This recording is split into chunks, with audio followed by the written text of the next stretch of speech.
You can say what you want about this country, and I love this place. I love the freedoms we used to have. I love it. I love that, you know.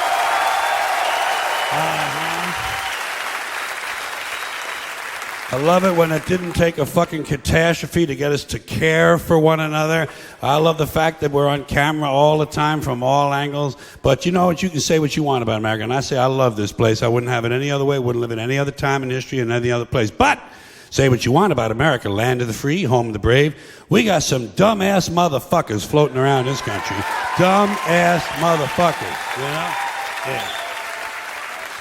Now, obviously, that doesn't include this audience. I understand that.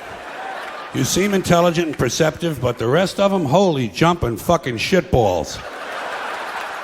Dumber than a second coat of paint. And this ain't just ranting and raving. This ain't just blowing off steam. I got a little evidence to support my claim. It just seems to me, that only a really low IQ population could have taken this beautiful continent, this magnificent American landscape that we inherited.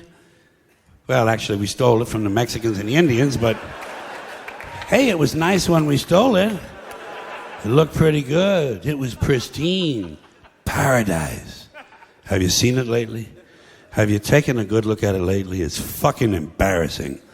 Only a nation of unenlightened half-wits could have taken this beautiful place and turned it into what it is today, a shopping mall. A big fucking shopping mall. You know that? That's all you got. That's all you've got here, folks. Mile after mile of mall after mall. Many, many malls. Major malls and mini malls. They put the mini malls in between the major malls. And in between the mini malls, they put the mini marts. And in between the mini marts, you got the car lots, gas stations, muffler shops, laundromats, cheap hotels, fast food joints, strip clubs, and dirty bookstores. America the Beautiful. One big transcontinental commercial cesspool. And how do the people feel about all this? How do the people feel about living in a coast-to-coast shopping mall? Well, they think it's just fucking dandy. They think it is cool as can be because Americans love the mall. They love the mall. That's where they get to satisfy their two most prominent addictions at the same time: shopping and eating. Millions of semi-conscious Americans day after day shuffling through the malls, shopping and eating, especially eating. Americans love to eat. They are fatally attracted to the slow death of fast food. Hot dogs, corn dogs, triple bacon cheeseburgers, deep fried butter dipped in pork fat and cheese whiz, mayonnaise soaked barbecued mozzarella patty melts. Americans will eat anything. If you were selling sauteed raccoons' assholes on a stick, Americans would buy them and eat them, especially if you dipped them in butter and put a little salsa on them. This country is big time, pig time. Forget the bald eagle. You know what the national emblem of this country ought to be? A big bowl of macaroni and cheese. A big bowl, because everything in this country is king size. King size, extra large, and super jumbo. Especially the fucking people.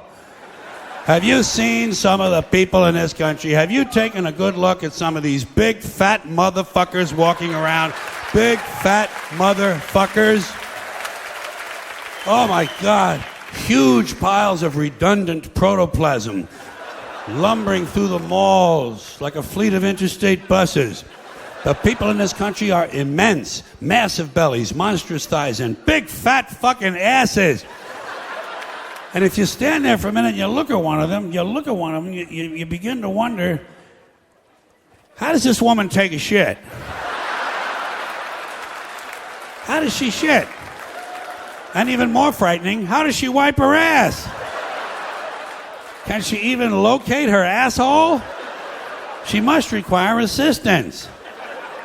Are paramedics trained in this field? And standing right next to her, of course, with a plate full of nachos and a mouthful of pie, is her clueless fucking husband, Joe Sixpack. With his monstrous swollen beer belly hanging dangerously out over his belt buckle, this guy ain't seen his dick since the Nixon administration. And if you stand there and you look at the two of them, you begin to wonder to yourself, do these people fuck?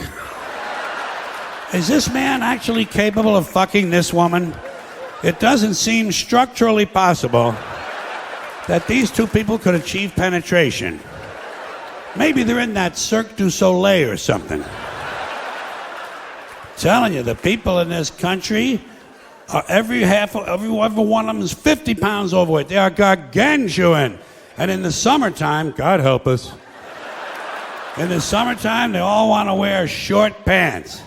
Jesus, Lord, protector of all that is good and holy, deliver me from fat people in short pants. They all got short pants, big bellies, fat thighs, and dumb kids. Short pants, big bellies, fat thighs, and dumb kids. Every one of them's got 2 dumb-ass kids with them.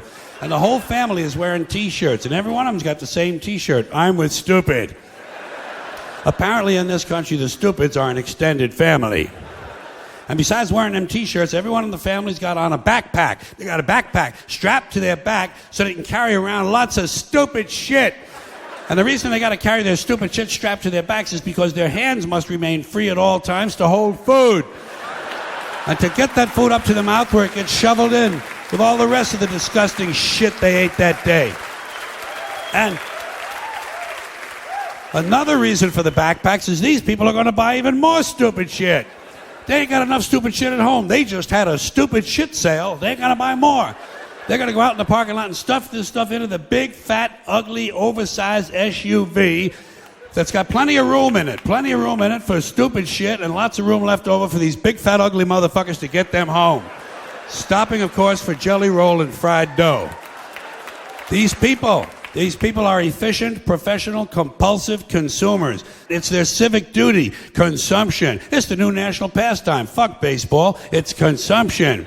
The only true, lasting American value that's left, buying things.